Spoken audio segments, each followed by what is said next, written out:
What you are listening to is real. The participants are not actors. They are actual litigants with a case pending in the squared circle. Both parties have agreed to dismiss their cases and have their disputes settled here in our forum, the Turnbuckle Debate.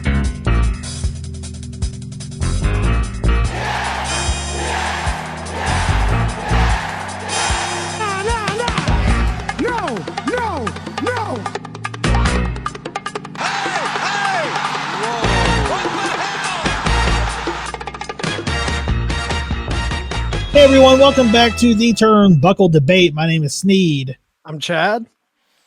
I'm Mike. I'm Colton. Woo! I don't think I should do any introduction for Colton now. I mean, he's our regular, man. Yeah, he's filling in for Tom, and we got Mike coming back after a long hiatus. And, you know, we got Fig Night we can promote. We got All Elite Wrap Up we can promote. But I figured you guys are at the kickoff of Shot of Nostalgia. You're about 3 or 4 episodes deep. So I figured let's throw some Shot of Nostalgia love out there tonight. Hell yeah, man. It's been a absolute blast recording that with good old Ace Field, man. He's just a goddamn champion. But I was not expecting to have this much fun going into something. And WCW, you know, last season was badass. But I mean, ECW has just been the king of all kings. Like, having an absolute blast watching these. Tom doing his illegal tape trading. He got us the actual footage with the music. So, I mean, you really can't peak until you hear Mikey Whipwreck come out, The Loser by Beck, and you're watching it all go. Like, you look like Charlie from It's Always Sunny in Philadelphia with all the stats going through your head. Like, you're feeling it, man. So, yeah, it's been a blast, guys. Make sure you tune into that bad boy this Friday. We do Hostile City Takeover 1995 ECW. It doesn't get any better than that, man. Yeah, every Friday at 7 p.m. on our YouTube, and then the audio's now dropping on Saturdays. So if you can't sit down in front of your TV or your phone, check it out on Apple and Spotify on Saturdays. That's what I've been doing, and it's a good audio listen. I mean, it's better to see Mike and Ace's ugly mugs, but like hearing them in my ears is just as good. Yeah, my mom always said I got a voice for radio and a face for the books, right? So I have to ask before we go into the debate, because I've heard you guys on the show talk about Tom giving you guys the illegal tape trading. Did he send both of you guys tapes, or how did that work? Well, the tape trading is the pun of it being 95. Obviously, we're getting a digital, but lucky to be having it. I don't know where he got it from. It's some black market shit. I think he sold a kidney, or God knows what else. But yeah, man, in purest form, you still got the recording lines. It does, like, you feel like you're sitting down. You just threw something in your VCR. And you're just chilling and enjoying the show. So it's been great, man. Nothing sounds better than Joey Styles screaming in that beautiful low def audio. Well, as big of a star as Tom is now, it's probably pretty easy for him to get that stuff, since he's such a big wrestling star now. Oh man, he knows everything. He's introducing me to people. All it took was one visit to an AEW show under the belt of the Belcaster, and the motherfucker's in everywhere. So it works out great. He's taking bumps. That's he's gone tonight because he's taking bumps. So yeah, Colton, dude, thanks for stepping up and filling Tom's shoes, man. Yeah, man, happy to do it. Thanks for asking me. I mean, I know I'll try to do the OG Fig Kid as much justice as possible, but yeah, happy to be back. Belcaster, nice to finally put a face to the voice. Likewise. Yeah, man. I was actually just listening to. I'm only about 20 minutes in, but I started the Shot of Nostalgia on Three-Way Dance. So yeah, loving it so far. It's been a lot of fun, especially because I didn't experience ECW as it was happening, or at least a whole lot of it. It's nice to go back and deep dive like that. So yeah, man. No, I appreciate the kind words, but it is a trip, man. Like, you really, like, I've watched a lot of it growing up, but like, I mean, how long ago is it? It's been years, decades, man. It's so refreshing to go back and rewatch some of that shit, especially like the Benoit and Guerrero matches, Dean Malenko, just seeing them in their beautiful little infancy in their prime, man, just throwing it down, throwing people left and right. It's just so fun, man. And rumor has it around the tavern that season 3 in February is going to dive into WWF 1998. Yes, Oh, man, looking forward to it. Yeah, no, listen, we had a really in-depth conversation. We pre-recorded this week's, obviously, going into it hard, but it's cool kind of reliving these moments and bringing them to the 2022 light. You know, we were talking about how Beulah was the biggest influence in women's wrestling because she was a tough broad, and like they needed more of that at the time. We barely had any presence of women in 1995 on wrestling in general. So seeing her get pile drive by Tommy Dreamer, it wasn't, you know, as sexist as they played it out to be. It was very, very a proud moment for, I think, women's wrestling. And I think I mean, you watch her whole career come full circle. You see her at One Night Stand taking on Lita and, you know, throwing all the shit at the boys and stuff. She's a badass, man, and like we needed more shit like that in '95. I love that stuff. Anybody with the last name McGillicuddy. Yeah, right. Yeah. All right, guys. Well, we have 3 new topics to debate. We all know how to do it. We know what we do. Are you guys ready to get into it? Let's do it. All right. First topic of the evening. Has Bray Wyatt's return been a boom or a bust? Who wants to kick it off? I'll kick it off. I'm gonna say. Oh, go ahead. Go ahead, Colton. All right, sorry, I've got a little bit of a lag there. I'm going to go ahead and say neither, man. I think it's been a slow burn so far, and I think that's what it needs to be. Like, I'm absolutely not upset at all. He's not getting shoved down our throats every single week.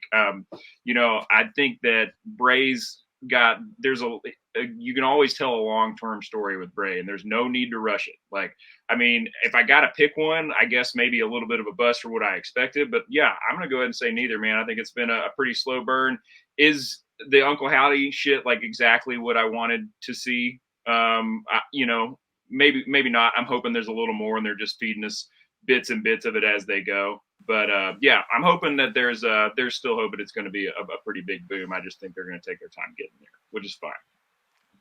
Yeah, man. No, I agree with you in every statement there. I think it's hard to kind of pull it out and just go full blown, you know, pedal to the metal with it, especially with Bray, because he's such a long, like, term storytelling character. You got to make it fit the mold. You can't rush it. You don't want to blow your load on, you know, hit one return and then be done with it. And yeah, man, I think it'll eventually get to a boom. Slow burn was a perfect call out for that one. But at the same time, Uncle Howdy thing, I don't know where they're going with it all. It's cool, but it's a little hokey. I hope it all pays off in the long run. I'm giving trust into big old Papa Triple H over there to make it a beautiful story, but time will only tell, right? Right. Yeah, it has the potential to be real cool, but also could be, not so cool. The drizzle shits. Yeah, I stopped short of saying it's a bust because it's still kind of like unfolding. And like you guys kind of alluded to, Bray is a long-term story type of guy. I do think I love slow burn stories, but I do think that it's cooled off for me. Like when it first started, and even the first probably 2 or 3 weeks after he actually returned, I thought it really had momentum behind it, and it was kind of the talk of the wrestling world. But I think since probably the last month or so of this angle, I feel like it's really cooled off. I feel like not a lot of people are talking about it like they were. And I worry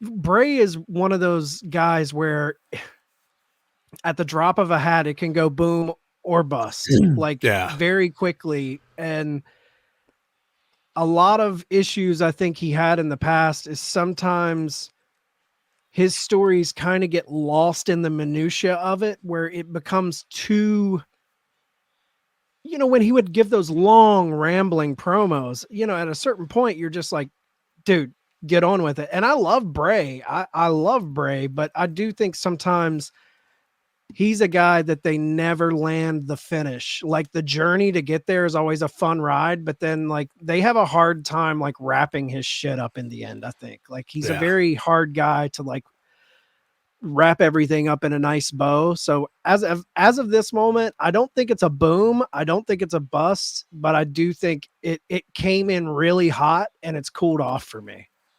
Yeah. If I had to pick, I agree completely. If I had to pick between the two, I would say bust.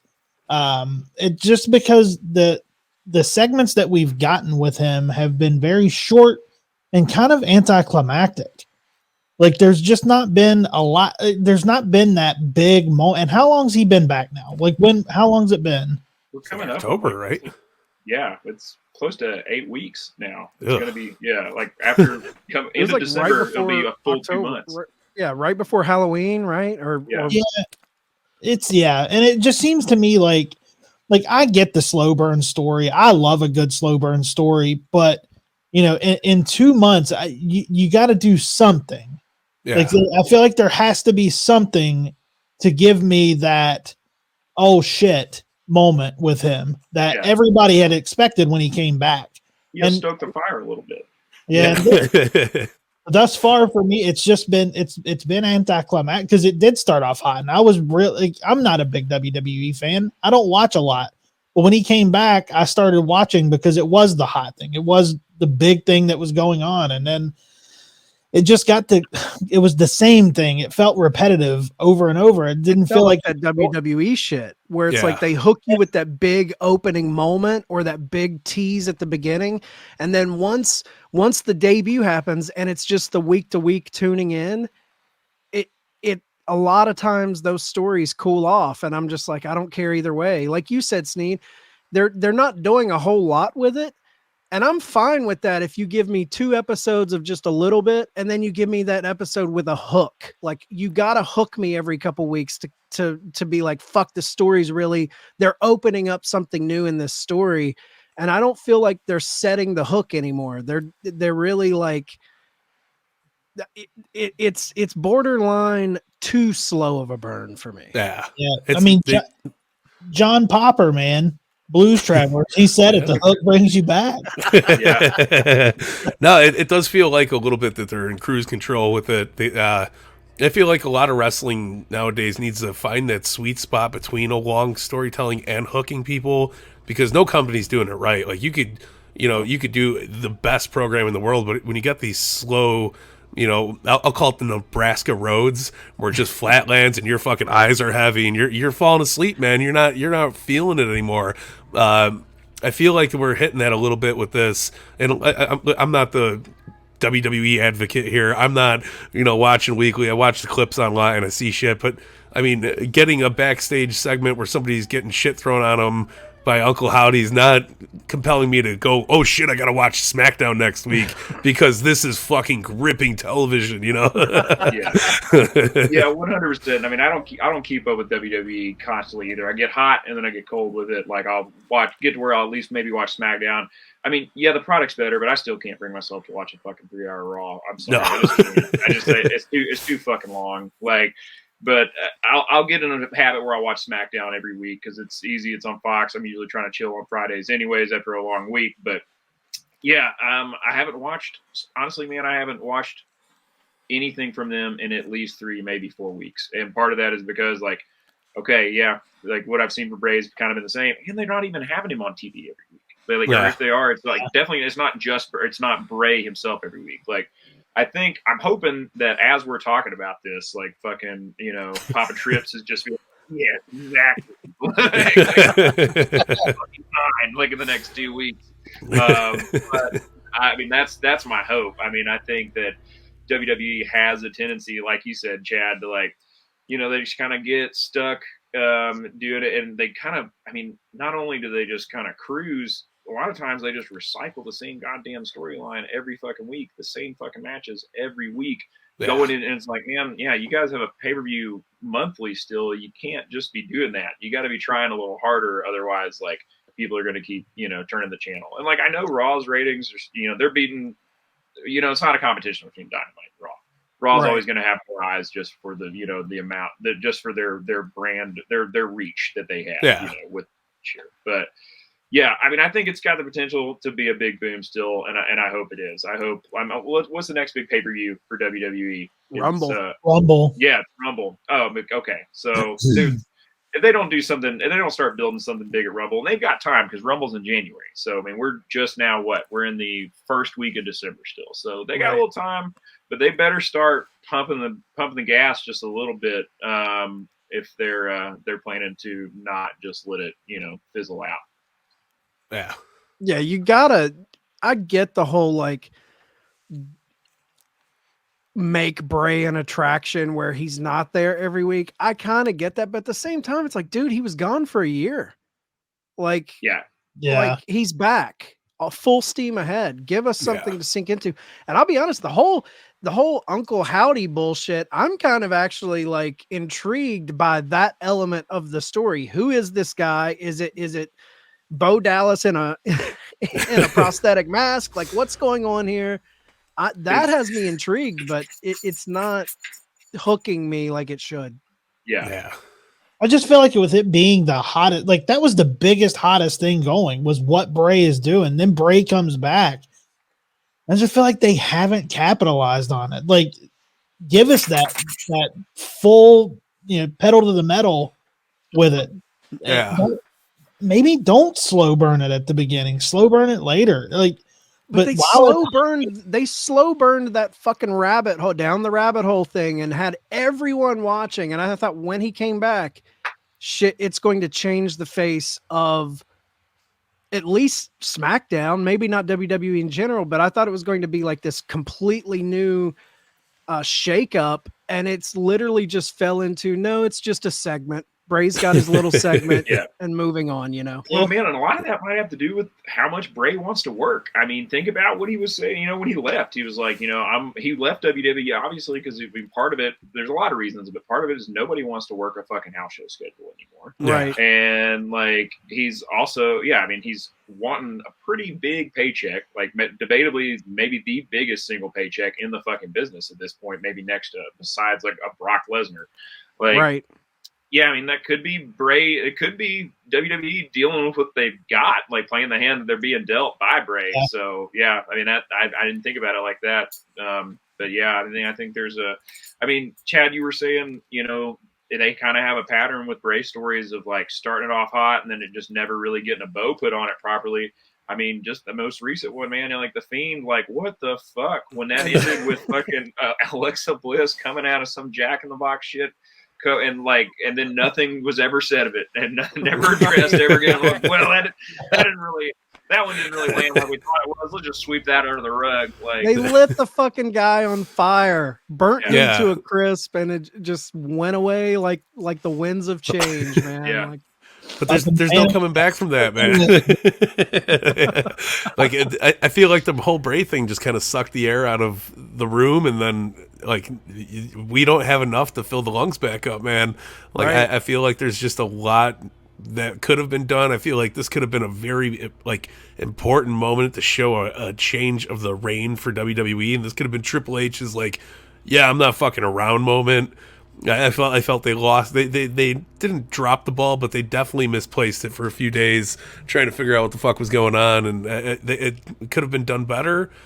Still could be done better. I'm not taking away from what the future holds, but for right now, it's a big meh. It's funny how wrestling promoters talk about, how much they look to history, how much they take from other promoters and wrestling minds that have came before them. And it feels to me right now that Triple H is in this all guns blazing mode that Tony Khan was in 2021, where he's just scooping up, bringing people in. And now Trips has all these toys that he's brought in, and it seems like they're not being shuffled the right way. Like look Yeah. at Karrion Kross. He came in strong, jumped fucking Drew McIntyre. He had this big moment, and now he's like pulling tarot cards out with Rey Mysterio on them. I love Rey, but it's like, God damn, dude, how the mighty have fallen. Like Johnny Gargano's just kind of like there. I feel like Triple H is repeating the same mistake that we crucified Tony Khan for towards the end of 2021 when it felt like he had too much on his plate. And I'm getting that feeling from Triple H right now. Yeah. Well, I mean, kind of interested to see where it goes, but does anybody have anything final to say before we move on to the next topic? I'm right there with you. I hope it goes in a better direction. Yeah. Just know you don't need to bring out the pastels to paint a black and white picture, man. Very good point, Mike. All right. We'll move on to the next topic. So the second topic of the evening, should Danhausen change to a more evil character and break away from best friends? Like this was your I'll top. hop right in on it. Yeah. Listen, when he showed up at the pay-per-view, you know, he had the teeth, he had the nail. It was a different vibe. It felt really cool. I'm digging the more not such a novelty version of Danhausen. I wish they would kind of lean a little bit more into that, give him some presence on the roster instead of just being a dude in the crowd eating popcorn, hanging out with Orange Cassidy and the best friends. It serves its purpose, but it's also, I mean, how much can you do in that little bubble? Was he going to start wearing tie-dye next? Where's the fucking line with Danhausen? I prefer him coming out and maybe turning on maybe beating the shit out of Orange Cassidy, going for the All-Atlantic Championship, something like that. I see it being there. They teased it a little bit on being the Elite. They were like, dude, what the fuck was up with the teeth? And he's like, no, don't worry about it. You know, like it was fun, but I listen, there's room for the playing side of Danhausen, but I feel bringing him on to have him as this novelty, you know, he's there act, not being a presence. You give him a presence, man. He's got so much potential in this evil side of him that you could make so much out of. But instead of him just being in the background, like waving at people on TV, fucking eating popcorn, it's not doing it for me anymore, man. I agree with you. I think he should go full evil. I think he should, because even, and you can listen, Chad and I have always been critical of how Danhausen is. Just period. I honestly think that he should go full evil. I don't hate what they've done with him, because I was very skeptical when he first came in. I do like what they've done. It's been entertaining, but man, if he would change his antics and to have evil antics behind it with an evil intent, I would be so much more in on him. I like seeing him. I would like to see something where we like the evil side comes out when it needs to, you know, kind of, and maybe they play, but I would love a full, I'm all about shaking things up, man. I would love to see him turn on best friends and build his evil character up to a point where we could get a Orange Cassidy Danhausen All-Atlantic title match that had some heat behind it. Yeah. Because, dude, I don't know what you guys thought, but when Danhausen came out at the last pay-per-view at Full Gear, that complete repackaging, the new music, he had I bought him a little more. I bought him as a threat, like, oh shit, we haven't seen this guy. And like Sneed said, we've been pretty hard on him when he first came in, but I've slowly grown to like the little bit that they've given him. And when he pops up, usually it does get a laugh out of me, where in the beginning I was like, man, they're bringing in too much haha. But I thought they didn't oversaturate him. They've handled him pretty well, but I think it is a good kind of pivot where now they're bringing in this new wrinkle to the character. Where does he go full evil? I like him dabbling with it, bringing it out when it's necessary, until we would get a full blown turn where he goes evil, turns on his friends. That would be fun. Man, I'm gonna play devil's advocate here in true Tom fashion and say no Oh way. my goodness! Yeah. No way, man. I don't want him to go full evil. I mean, like I'm with you. I hear everything you guys are saying. I think that it could definitely add a really interesting wrinkle.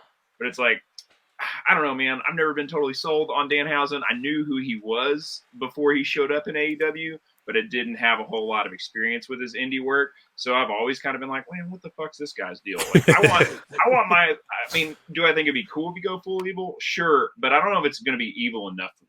Like, I want my fucking evil from the House of Black. I don't want little, shrimpy dude with the fingernails and his version of evil. Like, I want fucking Ministry of Darkness, House of Black evil.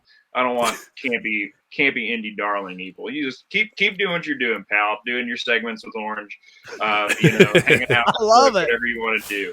Like, I think, and I'd like to be proven wrong, but yeah, I say you're fine being the comedic relief for me. Yeah, no, I totally get that. I love the idea of him being like Curly in the Three Stooges, and like when the bell rings, he turns into this massive evil boxer, doing his shit.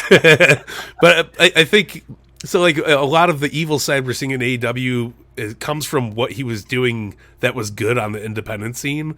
So like the jar of teeth, the fucking the spike and shit like that. Just having that, like, oh shit, he could be this crazy motherfucker. We have no idea, or he's gonna go and do the Pee-wee dance on the apron. Like, it's always up in the air. You never knew which side you were getting on him. I feel like AEW is kind of painting him in more of a lighthearted picture, which is cool. I'm not against it, but I would like to see a serious side of him come out a little bit more, be a little more daunting, and like, fuck, man, you don't want to fuck with the little weird guy with the fucking makeup on. Like, it's like the goth kid in school that like ends up turning on everybody. You're like, man, I don't want to get on his bad side. Like, you need help with your math homework, homie. Like, I'm definitely here for the jar of teeth. Like, I'll agree. I want Danhausen spookier. I don't need him full evil. Yeah, I like that. Spookier is good. So he's still got to make money. Yeah. Do you guys think every wrestler plays a role in a company, and obviously Danhausen has a big following and kids love him. He is that comedic relief, and I think a lot of fans attach to that. Do you run the risk if you say you make him a completely unlikable, quote unquote, evil character? Does that hurt? Is he more valuable to you as a guy like that, or is he more valuable to you as the fun guy who sells merchandise? Yeah, that's the tricky part, right? We're where's the line on that?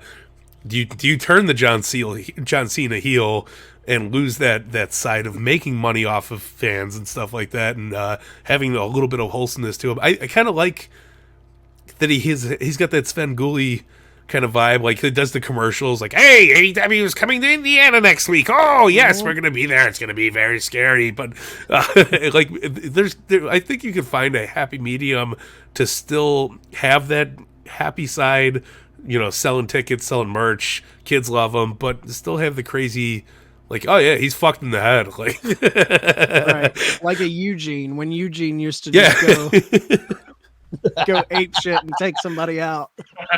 2022 is crazy. We're talking about Eugene and Danhausen in the same sentence, and nobody crossed this path before. Nick Dinsmore, man. Yeah. I think it would be fun to see him pull out evil antics when he has to, though. I think it would be, if it comes down to winning a match or having to do it, I think it'd be a lot of fun to see some evil antics from him. Yeah. Well, his whole gimmick is like, his whole tagline's very nice, very evil, right? Yeah. All right. I want to see more evil, because I really just see very nice and very weird. But like, I dig him. He is selling tickets, and I wonder if like AEW is the place for him to go full evil, because you asked, like, you were bringing up the point of like, is he more valuable to the company in going full evil or being this kind of demonic, like, unpredictable character?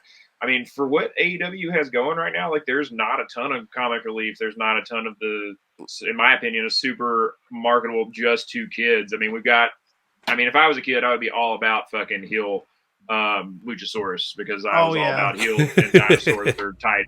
But like, I don't know if if he goes, I feel like there's a shorter shelf life for him if he goes full evil. Like, I feel like, it's simpler, but it's very palatable. It serves a role that nobody else is filling right now for them. Like, doing the gimmick promos about the towns, like, I can't think of anybody else on the roster that would have anywhere near the same effect as Danhausen has to have some very fair point. Right now. Totally, yeah, man. I mean, he does serve his purpose. Like, he's got that goofiness where you're like, I want to go see him. But he's still getting some of the biggest pops at shows. Like, when we were at All Out, man, like when he came out, it was like the crowd was just fucking ate him up, and they ate the Acclaimed up. Like, and then they had nothing left for the rest of the show. So, I mean, he does serve the marketing purpose of shit, and I do understand that. I would like to see him kind of have that balance, though. Like, maybe he does still go after the All Atlantic Championship and turns on Orange Cassidy a little bit, but he's still like, he does it and he's like, oh shit, now I have no friends, Yeah. He's a tricky guy to book, man. I mean, if you really look at that's a tricky character to book. Like, we always talk about Undertaker, and everyone thinks of the Undertaker as this great character, but if you really break down that gimmick would have failed with any other wrestler. Yeah. Like, it worked because of Mark Calloway. And that's think of all the supernatural characters that has just been absolute garbage. It's a tricky, not to say Danhausen is supernatural, but flirting with that spooky quality. It is a tricky gimmick to kind of book.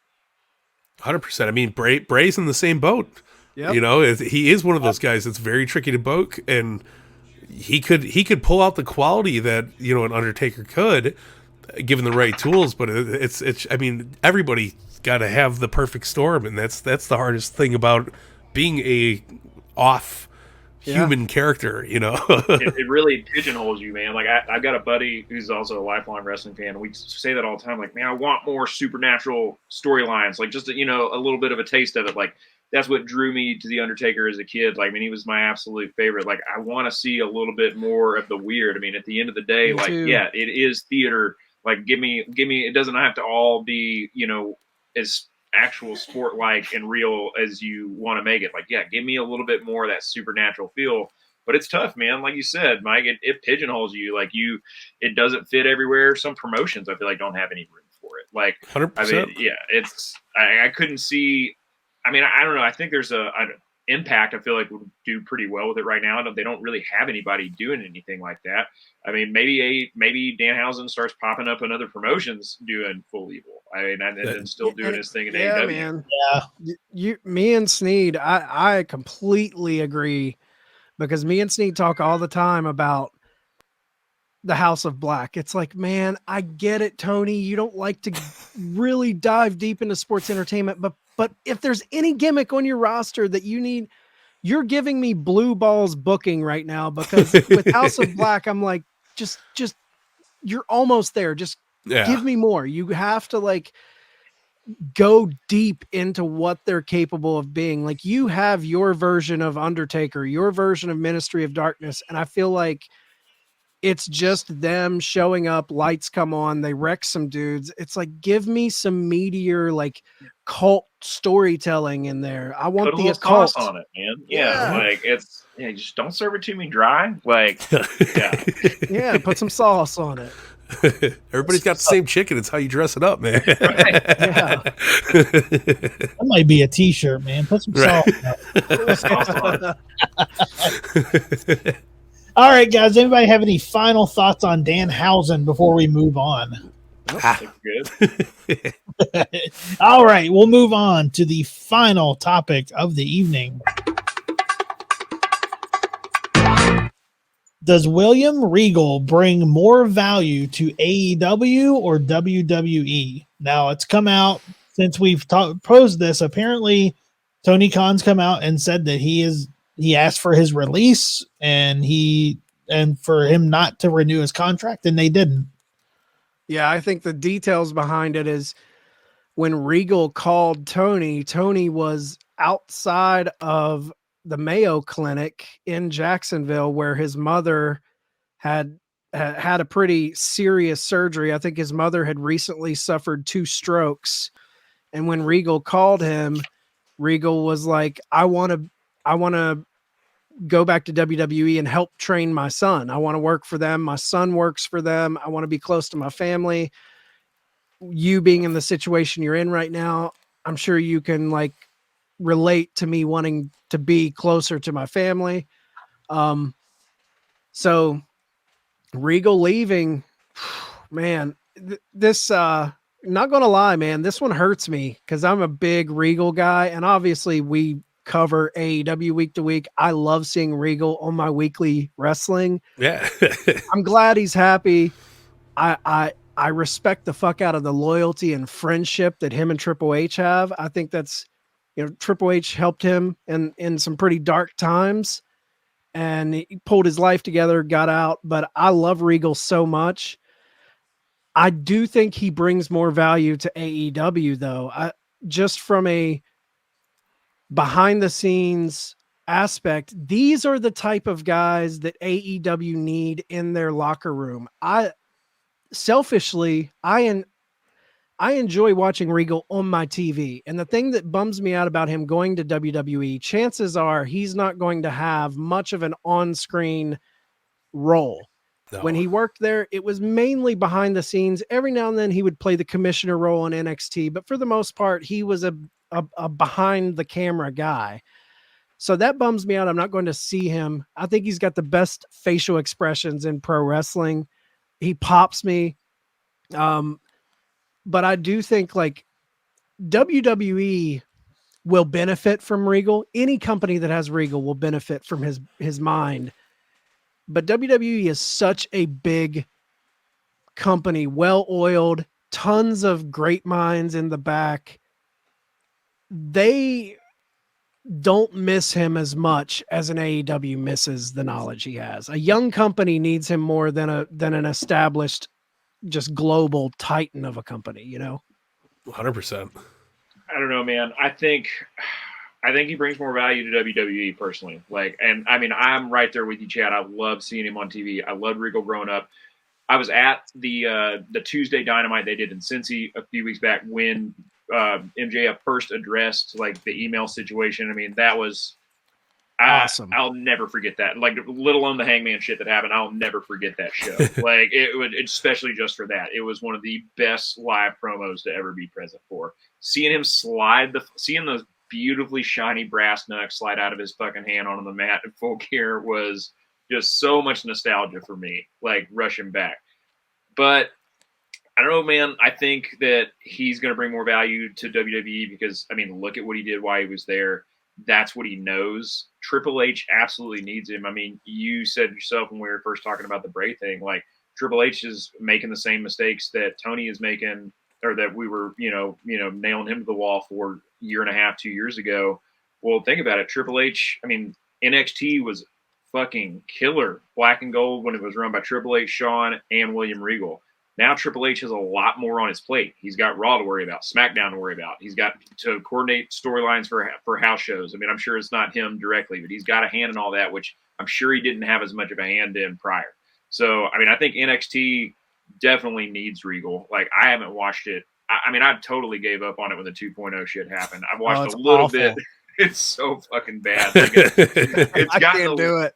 It's gotten a little bit better since, they've gone back to the black and gold, but like it's still not anywhere close to what it used to be. I mean, you guys know that firsthand. I mean, you guys were down at Full Sail when that shit was going, when it was really hot and heavy. And it's like, I mean, I think AEW could benefit from him, but I got to be honest, man, like I don't think, at least I haven't seen it so far, I don't think Tony lets those minds other than maybe Jericho and Mox speak. Like he's got Arn Anderson on the payroll. That's what I'm worried about.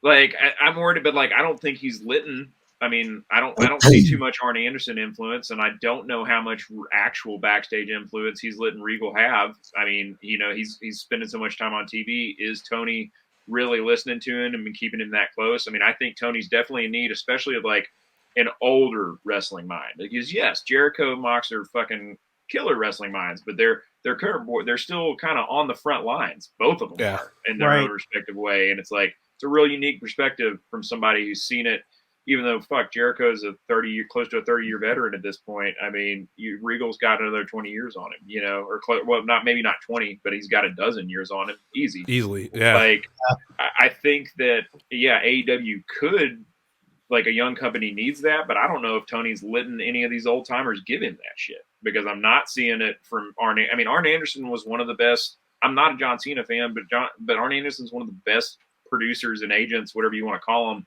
in wrestling history. And like, I don't see his, like, I can tell a match that Arn booked, like in WWE when I watched. He was Cena's guy. He was Cena's dude. Yeah, he was Cena's booker. Not a Cena fan, but they did book him well. You know, it wasn't my cup of tea, but you can tell an Arn match when you see one. And I haven't been able to tell since like early stuff with Cody. I haven't really been able to see an Arn Anderson imprint on AEW. So, I mean, I'm hoping that changes. But yeah, as it stands, I think WWE needs him, and we're going to be able to tell Regal's back at work big time in 6 months. So, I hope so. I hope so too. If he's going back to WWE, I hope that there is a way to tell it. I hope there is. I hope he does make an impact since he is going back there. But I do think he brings more value to AEW. I did hear Jim Ross say that every week he is in the ring. Every TV that they do, Regal's in the ring, and he has a bunch of people sitting under his learning tree. Jim Ross had told MJF that if he wants to learn to be a villain, then he needs to soak up everything he can from William Regal. I think that with the style of wrestling that AEW does with their creative freedom, I feel like WWE they just have a style that they do that it's just boxed in. And I feel like there's so much more freedom with AEW. And I think that William Regal, with those people having that freedom, I feel like he would have more of an impact there. Yeah. I mean, I get why he's going back to WWE, but I still think, you know, being in the ring and letting them, you know, him every week in the ring for TV, and not in the ring as an on-screen performer. I'm saying, you know, before like that training. He's training every week. So I do think he brings more value to AEW. Yeah, I don't think there's an argument about his value towards either company. It's about what company needs him more. Yeah. And I don't think WWE needs William Regal as much as AEW does. I think Trips might have softened his heart a little bit by that, you know, Survivor Series tweet. Like, man, we miss you, buddy. Like, you know, Yeah. but I mean, if you are willing to sit there and listen to anybody in that locker room, William Regal's your guy. It doesn't matter which locker room it is. And having him come out there as an on-screen character, he was very valuable in AEW. And that's forgetting the backstage stuff and the years and years of, you know, wrestling knowledge that's in that man's fucking tiny little brain. It's insane to, you know, pass up on something like that and lose something like that. I mean, look what he did with the MJF program. I mean, a month worth of, like 3 or 4 weeks of being involved in that. It heightened it that much more. And we were already fucking full blown behind, you know, MJF with everything. But it's going to be a blow. I'm going to miss hearing him come out and be like, hey, you peachy little pasta noodle, what's going on, you know, and talking to all the guys in the commentary booth. But listen, man, it's you lose something like that in AEW, who's, what are we at, year 4 almost? Yeah. You just hitting that. It's benefit, or it's going to be detrimental no matter what. I don't think WWE quite needs any of that because they already have the machine behind it. They already have the people that know the knowledge from a Regal and whatnot. I mean, Triple H could put all of his energy towards SmackDown and Raw. You're going to have a good show no matter what. You don't need William Regal there to be, you know, play some missing pieces here. But Tony Khan, yeah, I don't know if it's an AEW thing that just nobody likes to listen to veterans. It's just you should have paid attention, man. It's mind boggling to me. That's the thing that worries me about it, is the fact that,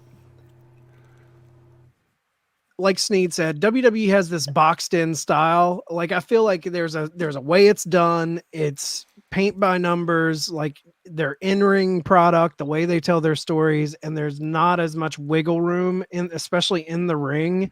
Yeah. Where AEW has kind of prided itself on kind of being a buffet. There's a little bit of indie, there's a little bit of lucha, there's a little bit of strong style, and they go around. Regal was that voice to me in the locker room that they needed, that they don't have a lot of representation of in the storytelling and the in-ring storytelling. Like we do have that indie vibe, like, and that's kind of the vibe that is hard. We're seeing in reports, however true they are, who knows, but like where we're seeing that these young indie guys aren't listening to the veterans. They don't want to take the advice of the veterans. And it's like, I like having all the different styles, but I don't think it's good for young guys to snub their nose up at people like Regal, Jericho, Arn, Tully when he was there, Jake Roberts when he's there.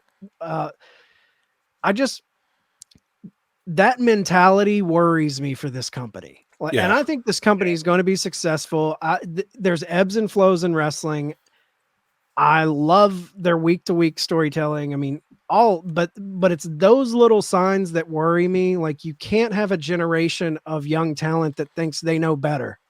It's like, dude, you'll never get better. You'll never improve your game if you don't look at the generation that came before you. I'm not saying you have to listen to everything they do. There was old vets telling wrestlers those drop kicks are too crazy. You know what I mean? Like, everything evolves, everything changes, but at the same time, you can't just say you're an old man, you don't know what you're talking about. You have to take what you want and lean on some of these guys. And I think our William Regal is someone that this company desperately needs in the locker room. Yeah.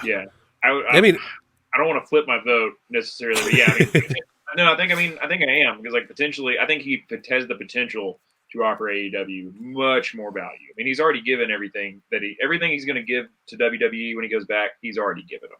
Yeah. And you're right. They don't need it. I think it does have the potential to make it a lot better. But like, yeah, I mean, like I said, what Regal's it's been about a year he's been in AEW. Is that right? Yeah. Almost, like a little under.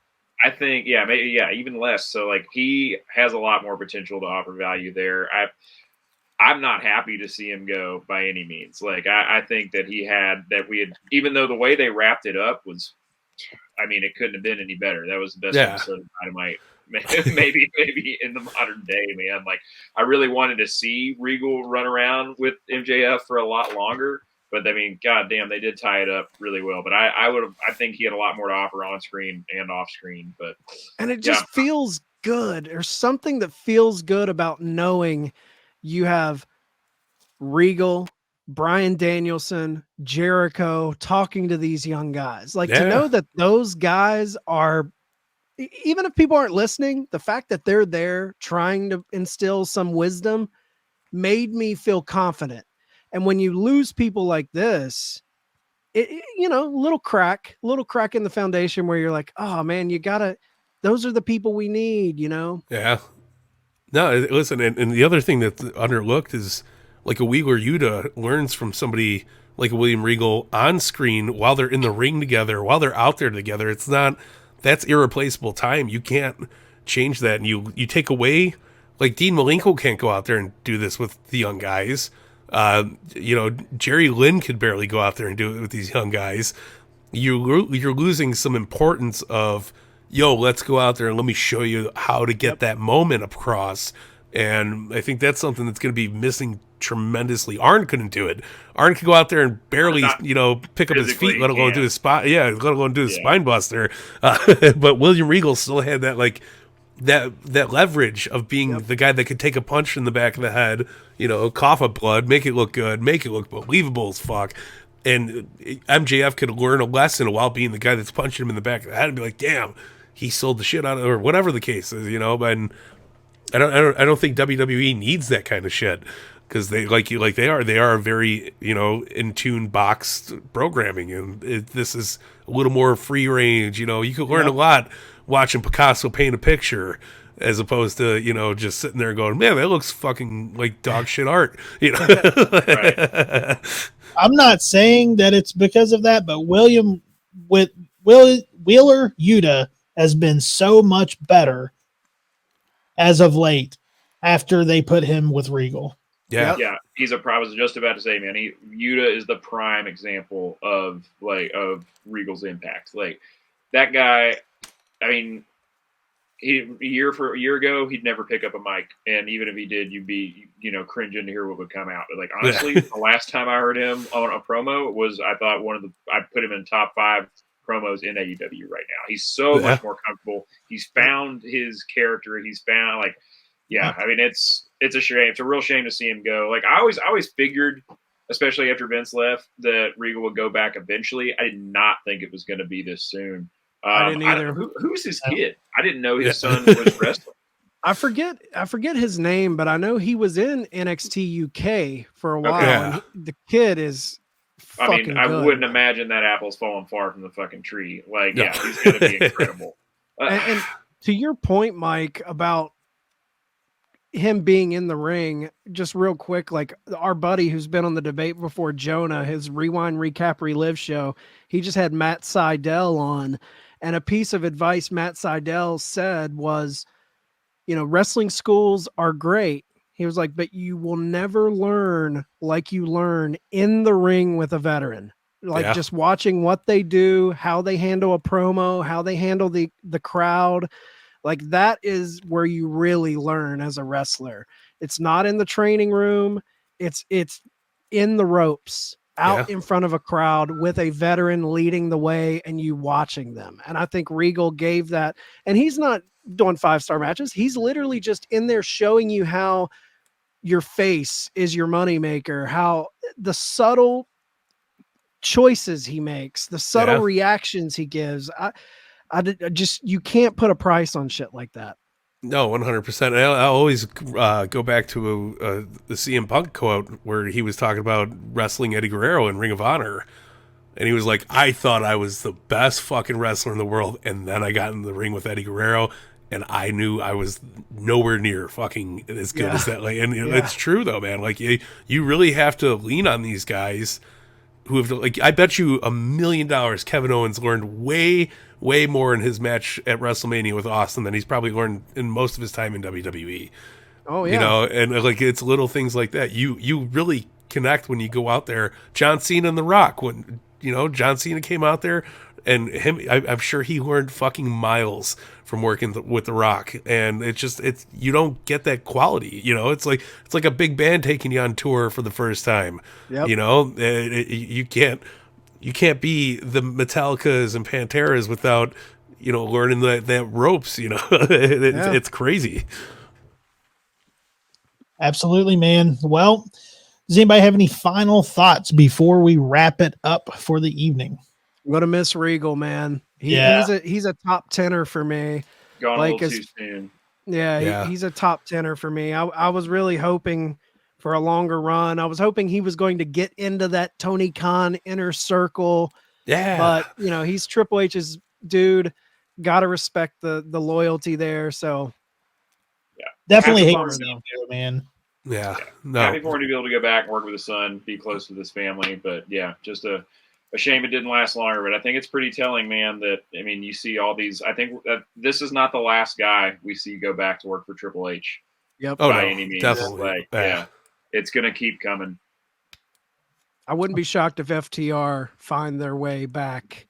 Especially with the shit with Punk. I mean, because like you guys were saying, I think it was the debate show last week. Like they're his dude. Like, I mean, they definitely paying lip service to the company selling it the way they did when finally interviewed about it. I mean, that's if somebody's your boy, they're your boy. You're not going to change their mind whether they're in the wrong or not. So yeah, right. I really hope that we don't see him go, but I don't know, man. Same story is like, I mean, Dax said it best. It's like, Tony Khan, we still work for you. Book us, brother. I mean, damn, we do.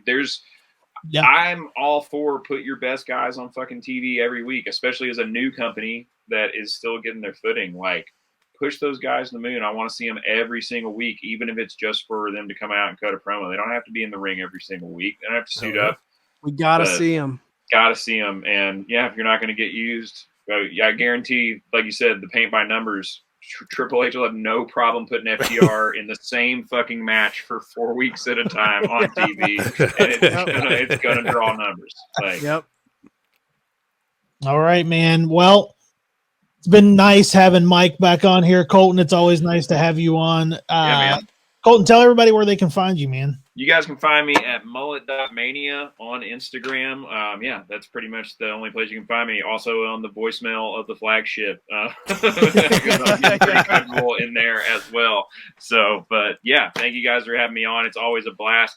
Belcaster, nice to finally meet you in person. You still owe me a sticker, my man. I wrote a review eons ago, and still waiting on it. So it'll be a premiere sticker, like it'll glow and shit. We'll make it work, man. That's what I want to hear.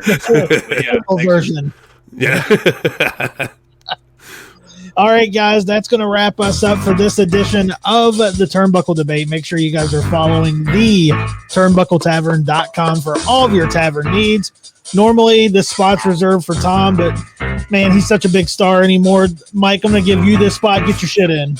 Fuck him. That's why we're gonna tell you. I'm the big shot OG Fig Kid. I put the G in OG Fig Kid. Yeah, you already said it. The turnbuckletavern.com.